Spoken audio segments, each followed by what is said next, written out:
friends, welcome back to Not Again, the podcast that brings college-level analysis to preschool-level content. I'm one of your hosts, Rebecca. I'm your other host, Alan. And your mini host is Ari. Yes. He's not napping today because he slept really late. Yep, he's here today, and he's ready to burble. Yeah, burble and gurgle and Smorgle. He's going to do all three, and you're going to hear it. Yep. Or maybe not, because maybe I have figured out editing, but probably not. Okay. When last we left our heroes, we had Kanta being a dirty child. I know that you probably missed the segment at the beginning where we said last time on and whatever, but honestly, the second part of this, it's not necessarily like contingent upon you hearing the first part, although obviously I believe you should go back and listen to the first part. We are still talking about My Neighbor Totoro. So if you want to hear about the first half of My Neighbor Totoro, go listen to episode 18. It's lucky number 18. Do that. We are going to, here's my catchphrase, jump right back into it after we hear that Kanta's a dirty child. Again, we're not really recapping the whole movie. I just took notes on what I Stuff that wanted stuck to talk out. about. Yeah. So if you're missing something, go watch the movie. It was a dark and stormy night. Totoro appeared from the darkness. Mei and Satsuki were never seen again. This is a horror movie. I'm kidding, of course, but basically it is a dark and stormy night. Mei and Satsuki are waiting for their dad to get off the bus, and Totoro does just kind of materialize beside them with a leaf on his head, which is almost like his, not quintessential, but it's his quintessential look, like when his iconic look, yes. There you go. When like people portray him, he's got that leaf on his head. And it turns out it's because he wants to be protected from the rain. So Satsuki offers him the extra umbrella, and he loves it. But also is still terrifying to me. So then he does some shenanigans with the rain, and then Cat Bus appears. And Cat Bus is terrifying.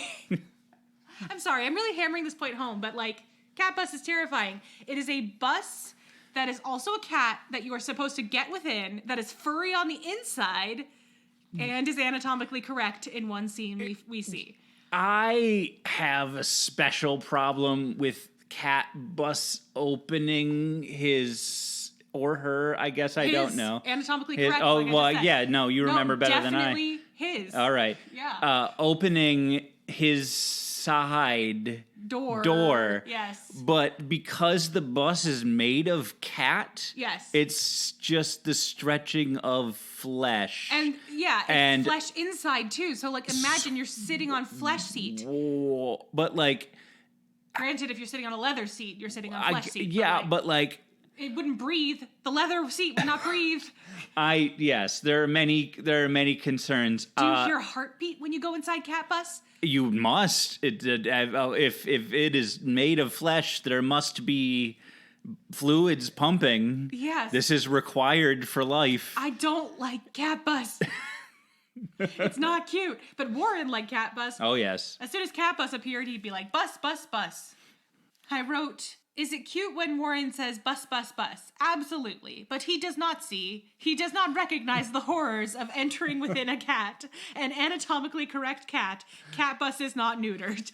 Yes. So neuter your pets, first of all. Yes. Second of all, again, we said last episode that in Japan they have kind of less puritanical views about certain things. And one of those things, not even just Japan, but Europe too, there's a movie called The Triplets of Belleville. I don't feel like looking at Belleville, something like that. That just shows anatomically correct animals, because let's face it, animals got all their stuff out. Yeah, well, we don't care about it when we see it in real life. And on one level, I get it. It's just no, we're not sexualizing these animals. Right. It's just that's the way they are. Animals just don't have that kind of humility. They don't need to worry about shame. They just... And still, I will get there, I guess, but the scene when we see Cat Bus's bits is an undershot. It's so gratuitous. Does Cat Bus poop? Does it have a Cat Bus litter box? These are the questions. These are the real questions. This is why I don't find it cute. This is why I never liked Cat Dog. It raises the questions that you don't want to have to ask yourself. Actually, I never liked Cat Dog because all the characters in Cat Dog were jerks. I was about to curse again. Oh.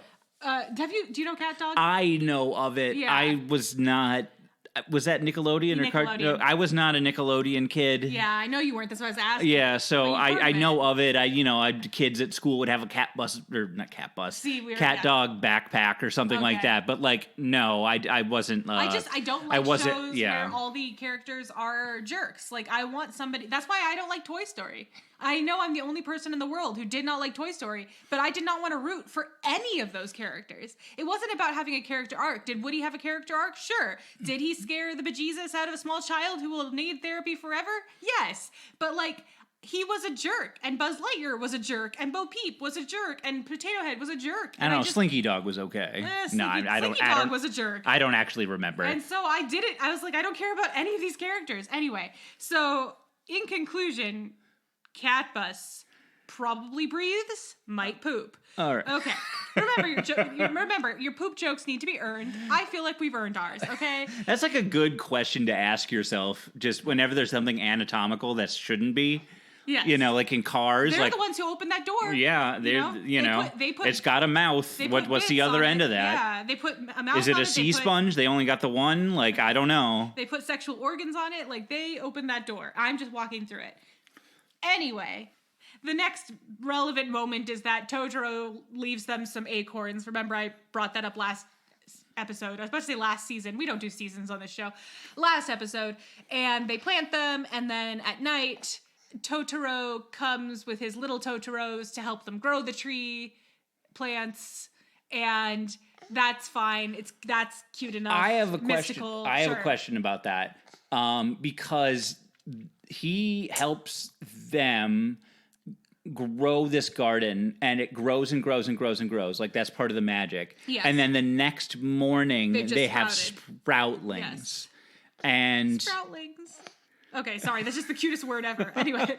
I don't... Is that the right word? I think just that might be... I don't know. There's saplings. Saplings, seedlings. Flaplings. Yes. Seedlings, saplings, sproutlings. Sproutlings, apparently I just coined it. You can have it. I love it. It's part of the world now. Yeah. Yeah, no, and then they chant, I thought it was a dream, but it wasn't a dream, except that if it wasn't a dream, there'd be a giant tree. Yeah, there were parts of it that were definitely a dream. Yeah, but here's the part that I actually wanted to talk about, which is just that Totoro's like, yay, we grew a tree, now jump onto my body and we're going to fly around. And I'm like, don't jump onto his body. This is weird. So they literally just like kind of like attach themselves to him like those Garfield things that go in the backs of minivan drivers' windows. It's weird. I don't know. Everything about this movie weirds me out. Are we at the point where now that okay, so I think we're confusing the cat bus scenes, or at least I am in my head. Is this the scene where because that's at the very end of the movie where they visit their mother in the hospital? The cat bus takes them there. The cat bus but that's not what we're talking about right now. No, literally just to like celebrate the trees and plants growing. Okay. It's a very short scene, so it's fine if you don't remember. Okay. Totoro's That's probably why I'm confusing it. Yeah, Totoro's just like, he like throws his arms out and he has like this spinny top thing he stands on. Okay. And the little Totoros jump on him, and then Mei and Satsuki jump on him, and they just kind of cling to him, and then he flies around a bit, and then they wake up. Okay. And I don't know, we should have like an honorary bad parenting alert for the dad, because they're like, hey, will our trees grow? And he's like, you should ask the Totoro. But like, he doesn't know that the Totoro is real and is, dragging them all over the place. So yeah, he's just trying to encourage their imagination. And he's kind of like going like, oh, they're interested in seeds and nature, and I'm going to encourage this thinking like of them exploring this. Okay. And that's not bad parenting. It's like but like, if he knew, it would be bad parenting. I feel like. Even though we know Totoro isn't dangerous, like, it's still weird. So we are coming up on our first of 2 bad grannying alerts, but before we do the musical sting, I want to set the scene. Granny is in an agricultural family. Like, she and her family grow things in order to survive and also, I believe, sell, for profit or whatever. This is an ancient Japan, so I assume they had money. I don't know how history works. Anyway, I'm not going to cut out me being stupid. You guys get to know how stupid I am. I'm an English teacher, not a history teacher. So she has a farm, essentially. She has a rice field as well, I believe, or at least she works on one. But on her farm, she grows various vegetables. And sometimes, as you said last episode, when Dad is working and Satsuki and Mei don't have school, they go to find Granny. Mm-hmm. And so they do this. And she's helping them to pick some vegetables to eat for lunch. And they get like some corn and tomatoes and cucumbers. And it's a lovely little meal. And remember, Miyazaki draw food amazing. I don't like biting directly into cucumber, and I want to bite directly into that cucumber. This is a cartoon that makes you want to buy a cucumber and eat it. Yeah. And a cucumber is a vegetable. And I enjoy vegetables, but to sell somebody a vegetable through a cartoon is a masterstroke. Yeah, it's impressive. But as they are preparing to eat and eating, so they're sitting under a tree, essentially having a picnic, we get our first bad grannying alert. I have exact quotes here. Granny and Satsuki and Mei are sitting under this tree, and Satsuki and Granny, I don't know, Granny said, this is the one thing I don't have a quote for. Granny says something about how delicious her vegetables are, or nutritious, or something like that. She says they had like a lot of time to soak up the sun and gain nutrients. And Satsuki says, and this is like all exact quotes in the English version, we'll get to the Japanese. Will they help my mom get better? And Granny says, of course they would. If your mom eats my vegetables, I bet she'd get well right away. And then there's a bit of whatever dialogue. And then later, she finds out from them that their mom is going to come home for like a few days to kind of get used to the house. And she says in response, we'll feed her lots of vegetables while she's here. And Mei says, I'll give her the corn that I picked. That'll make her better. And Granny says, I bet that will do her wonders. Why is this a bad grannying alert? Because that is not how illness works.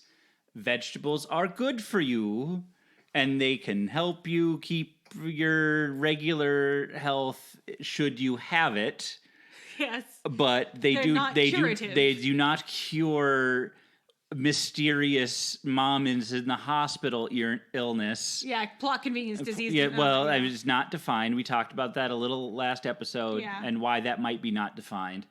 And Mei 100% believes that if she can deliver this corn to her mother will be able to come and stay home and be well, like cured. And so this becomes the extremely third act of the movie. The third act of the movie, extremely dangerous, because she goes on this adventure based on these words, I think, completely, to deliver a vegetable to her mother in a hospital far away, and she is in legitimate danger and missing for a long time. And we have a lot to say about that. We have a lot to say about that. But she's 4 years old. But she's 4 years old, and she grabs a piece of corn on this lady's advice to deliver it to her mother in order to cure her illness. Yes. She's operating on these words. She understands what she said, and she is working that plan. And she gets lost in the meantime. It doesn't work. She doesn't know how to get to the hospital. This is dangerous. She thinks this is going to work because she was told it was going to work. So she caution to the wind. Like, my mom is in danger. I can fix this. All she needed all this time was some good corn. Of course, I'm going to do anything. Of course, I'm going to do that. Yeah. And yeah, I'm animated. This is real bad. So that's that. And then on top of that, I can't tell if she herself believes what she's saying or realizes what she's saying. I always got the impression Granny was humoring them when they were like, will it make my mom better? But what if she's just talking more about like, vegetables are healthy and I believe it would be a good meal. Like, it would be the same thing as saying like, I'll make her some chicken soup. It will make her feel better. Did she not realize what she was saying, or does she genuinely believe that the vegetables will help? I don't think that this is a cartoon character, but let's go with it. I have to believe that she doesn't think the vegetables are curative. Maybe she's like I don't want to put anybody on blast, but a homeopathic something. Yeah. But and if you put 2 drops of corn into a glass of water, it'll cure your cancer. It's not about like corn. Anyway. So I just wonder about like her intentions there. Like what message did she hope that they would take away from that? I mean, it seems so vastly irresponsible to tell kids, especially a 4-year-old, these vegetables will cure your mom, the next question out of their mouths should be like, well, then why aren't we going to the hospital right now to cure our mom? Well, like, take us, Granny. Yeah, this is Get the car. I mean, I think Get the cat bus. I think she was just saying like, oh, vegetables are good for you. Like, oh, how good are they? Oh, they'll help you. You know. Well, speaking of that, we should get into the Japanese translation. I guess. Yeah, but it's kind of like it's like a get rich quick scheme. Like, if they worked, why aren't they doing them at Goldman Sachs? Yes. So I watched this scene in Japanese because I was curious if it was a lost in translation sort of thing. Although, as I said last episode, I'm pretty sure Miyazaki wouldn't have let Disney have the rights to this movie if they weren't willing to stay as close to the script as possible. So it can't have been that bad of a translation, but here's what I picked up. Granny in the Japanese version kind of has like a mumbly way of talking, and so I didn't pick up a lot, but I got the gist. And in a direct translation sort of way, she kind of essentially says, these vegetables will be good for her body. She uses the word karada, which means body. In this context, that also means health, as in good for your body, good for your health, right? So I don't know if she says this will make her better. She does essentially say these would be good for her health. This will improve her health. Maybe I'm not translating. Yeah. You're translating. I'm agreeing to that assessment. And we have to remember that in the Japanese version, whatever she said still was the impetus for May to run away. Still puts her on this path. So that means that, you know, it's close enough to whatever she said in the English version. Because in the Japanese version, if she was like, well, no, of course this wouldn't heal her, but, you know, good vegetables can never hurt, you know, then we would have had the end of the movie. So she must have said something along the lines of, this will be very helpful. But it was a slight change, a slight difference. But then again, there's a culturally different way that we express the same ideas.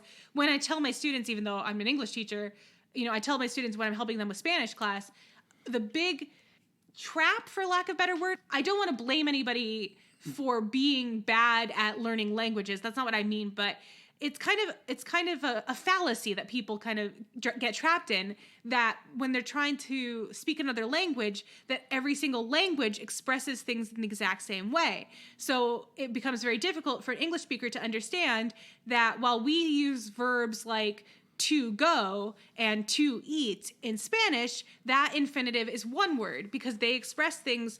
The way I say it is, think about expressing the same idea in different ways. And so in Japanese, they are expressing the same idea as the English version in a different way, in their language's way of doing that. All language is variable, right? Everybody came to the same conclusion about how to say, I'm going to the store to buy a green apple. They just did it differently.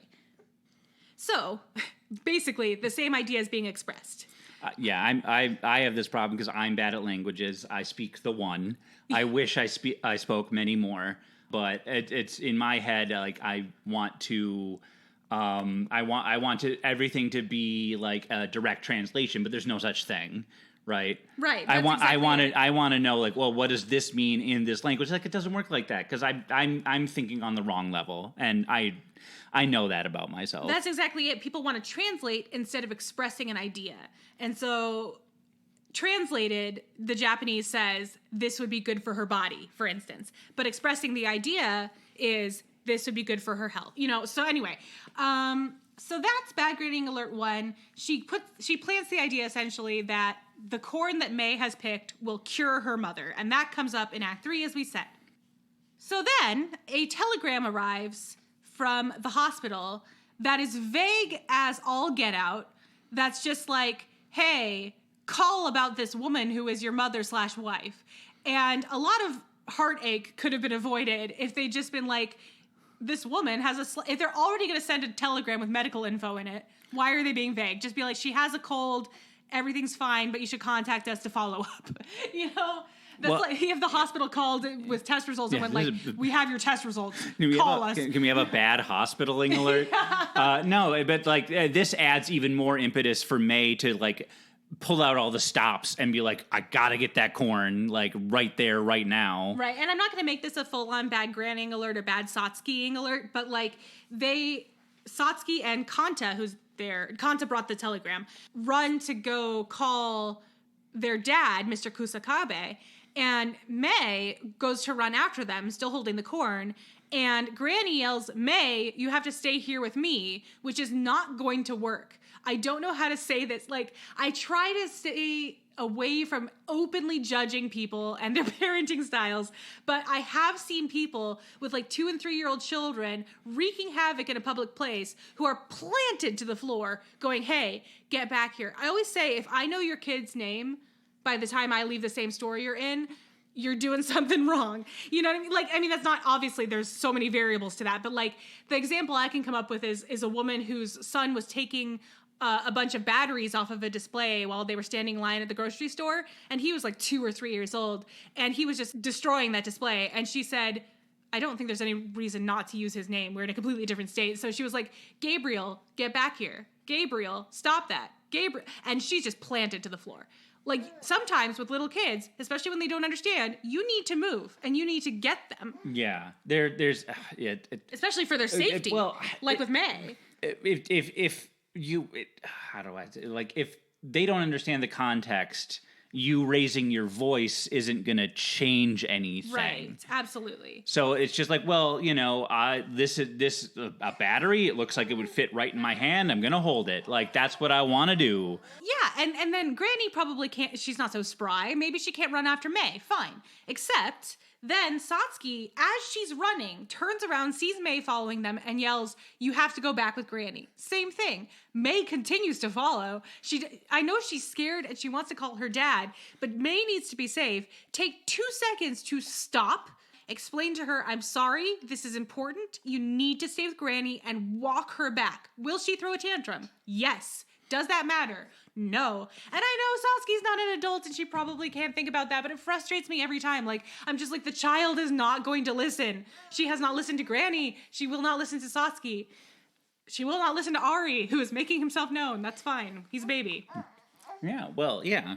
And yelling at him right now wouldn't change him babbling. Yeah, Ari, stop babbling. Yeah, stop schlabbling. Ari. Yeah. That's not going to do anything. So if I'm He's 4 explicitly months calling old. you out, I'm sorry. I am. I'm genuinely sorry. I'm sure you have your reasons for parenting like you parent, and honestly, I'm not a parenting coach, nor know, do I have any right to tell you how to do your job as a parent. And you're not paying us for parenting advice, so you get what you get what it's worth. Yeah. So sorry about that, but that's just my way of looking at it. So it frustrates me every time that they don't like take her back to stay with Granny. Okay.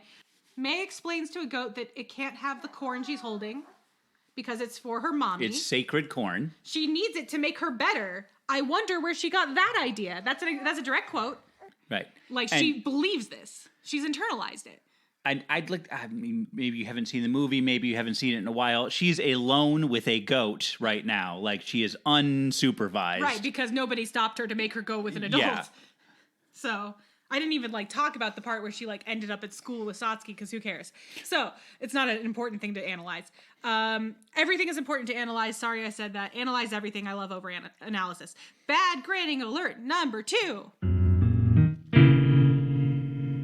So they get back home, and all they know is that their dad is going to check on stuff. And Satsuki is distraught because she doesn't know what's wrong with her mom, and she's with Granny, and May is there somehow. And Satsuki says, direct quote, what will we do if she dies? Maybe she's dead already. And Granny says, now don't say that, sweetheart. How could she ever leave such sweet girls like you? I have problems with this. Yes, I feel like this is your time to shine. Go for it. She is okay. So, what if something happens? Her health takes a turn for the worse. Now it's tied to their goodness and sweetness and light as children. That if something happens to their mother, it's their fault. I don't know. There must be a better way to say that, but she's linked these two things: the sweetness of these children to their mother's survivability, and that's not good. That is potentially forever scarring. Right. So what you're saying is, if she lives, it's because they were sweet enough. If she dies, this implies that they weren't sweet enough girls. Yes, they Right. they didn't, I don't know, brush their teeth and eat their vegetables enough. Or their mom is a bad person, because it's like, how could she ever leave you? Yeah, I didn't even look at that. She I left did. you. Yeah. So she did. She left. She left because she hated you. I guess, I don't know you. Now I'm gonna play devil's advocate for a second, which is distraught child. You just want to comfort her. I get it, but and who knows if I could improvise a way to comfort a child that is distraught over the possibility of their mother dying. Like, I don't know if I could. But telling her that her mom will not leave her because she's so sweet seems dangerous. Yes, and it doesn't have the same repercussions on physical action, but I imagine that this could be very emotionally scarring one way or another. And now, if Mom comes home from the hospital, everything's great, she has to go back to the hospital. Is it because I wasn't sweet? Right. So now we have May running away to bring life-saving corn to their mom. We already talked about this, so whatever. Satsuki finds Totoro, the cat bus brings them to their mom. It turns out the mom is fine and the hospital shouldn't have sent them anything. Ari just kicked the desk, so sorry about that. But then Granny finds, so while May is missing and before cat bus, Granny finds a sandal in a local pond, and everyone has bamboo poles and is combing the lake for a body. Yeah, okay. They are trying to find a dead child It's body. a thing that there's a flooded rice paddy. They use that for weed control, basically. So the rice grows through and the water keeps anything else from growing. And they find a stray sandal. A child sandal in that rice paddy. And they freak out. And start looking for a body. And start looking for a child's body. May specifically. But also, we never get any clarity on how that sandal got there. Right, and I do have stuff to say about that. But first, to be clear, I thought Granny was hoping it was May's sandal because she was like praying over it, and it turns out I went back and rewatched this scene. She was praying that it wasn't May's sandal because like Satsuki came by to like identify it. Sure. But so what you just said is what I wrote in my notes, which is best case scenario, a child was playing near the rice paddy, their shoe came off. Right. The wind threw it out the window because they felt like it. Yeah, the wind blew it into this rice paddy or pond or whatever. They call it a pond in the movie, so whatever.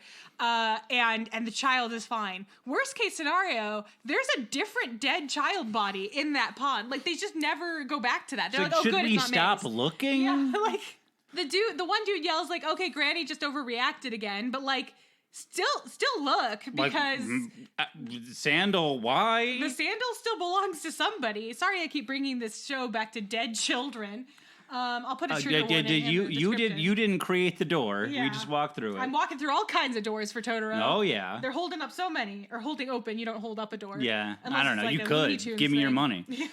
Okay. Unless it's a Lamborghini. Those ones go up, right? Oh yeah, that's true. Yeah.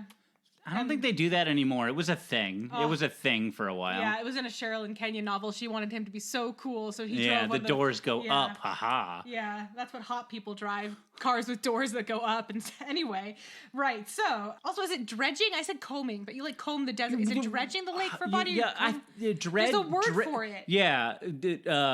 Is it comb? You comb the lake? No, you comb the desert, you dredge a lake. I'm pretty sure. At me. Yeah. You can't because I don't Twitter, but at my wife. Yeah.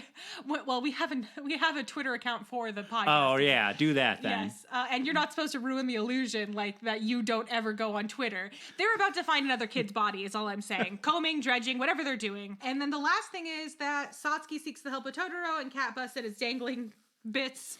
Take Satsuki to meet May. They go to the hospital. Mom is fine. The end credits show their mom returning home, so I guess she doesn't die. All's well that ends well? Question mark? Like all those bad grading alerts. At least she didn't die, so she's true to her word. Yes.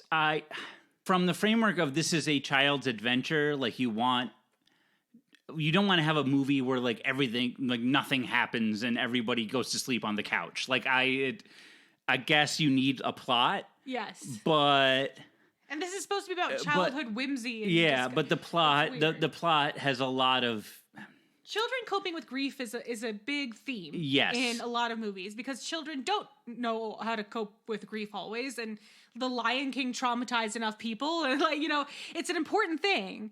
But yeah, it was small decisions that could have been made better decisions. oh, speaking of, what have we learned? Decisions. Don't tell children that your vegetables will cure their indeterminately sick mother. If you are watching your child and working from home, make sure she checks in with you every once in a while. If you want a child to obey you and they're not obeying you, you may have to take a further step than yelling their name. Anything you want to add there? I don't know. Yeah, I mean, there's kind of like a butterfly effect thing, like things spiral out of control sometimes. Like you tell a kid that like, oh, vegetables make you healthy, and then all of a sudden they go on a adventure. But like, and all's well that ends well. She got home okay, but no one ever talks about the first half of that where they go, don't set that up. Don't just be careful in what message you send. Don't shove a 4-year-old out the door and say good luck. Yeah. Be careful in how you word things. Remember, kids take things very literally, you know, and when you're comforting a child, you still have to be aware of how you phrase things. And I love Miyazaki movies. If you've never seen a Miyazaki film, may I recommend Kiki's Delivery Service, Howl's Moving Castle, Spirited Away, The Castle in the Sky, Princess Mononoke. If you have a strong stomach, Princess Mononoke. there's I mean, like it's meant to be a little bit like that one's PG-13. It is. That one's it's meant to be a little gorier. It's meant to be a little bit more aggressive. Like it has those aspects to it. So like there's blood in that movie. As far as simplicity goes, Totoro is a very simple movie. So if you don't understand the art style or like what am I trying to say? If you don't understand like the kind of fantastical elements, because like Spirited Away gets bonkers, right? So if you need like an introduction to the genre, Totoro or Kiki, you know? But like Totoro's not his best in my opinion. It just isn't. Yeah. Is it terrible? No. It's not terrible. I don't think it's terrible. I don't love it. If you said, what is it, Totoro was like, what, 1988 or something like that? Oh, I assume it was the 80s. I'll look it up. It's one of his earlier works, and if you said, oh, the best thing you ever did was one of your earlier works, he'd probably take that as an insult. He would want to think that his later works were better. Wow, it is 1988. I nailed that? How did you do that? I guessed. Okay. I almost said 89. But you said 88. Yeah, no. So yeah, he would want to think like, yes, I certain things improved, certain things did. I got this story better. Like that's how just humans work. He's regular, other than the fact that he's a genius. And yeah, he would want to think like, oh well, you know, as I progressed through my career, I did things. I did things differently on purpose. Ari is fighting an alligator right now. So I might have to send Alan and Ari away to do the end of the show, but like, don't worry about it. Basically, it's not the worst movie in the world. Certainly wouldn't say to avoid it. Just Miyazaki does better. He has. He's done better. I mean, obviously we played it 7,000 times for our child because we know that it's a classic, and we are it's harmless. As our catchphrase is. We are over-analyzing preschool content, and yeah. We've just seen it a lot. And we have questions. So, with that being said, let's just quickly end the show. I'm going to say this. I have plugged our Patreon, our Ko-fi, our Buy Me a Coffee, all that stuff a ton of times. All of the links and all of our Twitter is definitely in the description. We're at Not Again Pod. I'm at Bexgoose. That's BEXGOOS. Again, it's in the description. I just want to say the one thing I keep forgetting to say, even though it's in the description, is that we have merch. You can find Potato Lady Podcast Review and Not Again merch at the website in the description. It's teespring.com/stores/potato-lady-merch. It's hard to say. It's in the description. It's in the description. It's on my website, potatoladypodcastreviews.com. There's so many ways to get to it. I have a newsletter going out every Sunday now. I just released the first one at time of recording. It's so fun, and it's got a lot of fun info and contests and promo swaps for podcasters and also for listeners if you want to find your next favorite podcast. And so you can sign up for that. That link will be in the description as well. I am looking forward to My Potato Lady podcast's iPhone case. iPhone case, yes, that's coming. I got a shipping notification for that. Bex has given me a lot of guff over the years about the fact that I don't like to use a case. Well, you understand, like, men carry their phone in their pocket a lot. Yes. I mean, I do too, so And, I shouldn't say men, well, but like, I it mean, makes it bulky, you know? And I get that, but your phone space drops. is the final frontier. You run out of pocket. Yes, but Ari smacks your phone off the couch all the time. Yes. So we need a case. He's 4 months old. He flails his arm sometimes. He Right. just pushes things over edges. Anyway, thank you for helping us to maintain our marbles for one more week. Ari says thank you as well. Next week, we will be talking about Brave. Brave. I just stared at Alan for a second. Brave. Next week, we have a very special guest coming. I'm so excited. I'm going to tweet about it a lot. So the next 2 episodes will be Special Guest and Brave by Pixar, because obviously we're the Pixar cast. Thank you. Thank you for composing our music. I haven't thanked you for that in a while. I love the new theme song and outro. Oh, Ari thanks you as well. Ari's very thankful. And we will see you next time with a very special 2-parter. I'm Rebecca. I'm Alan. That's Ari. And we'll see you later. Bye, friends.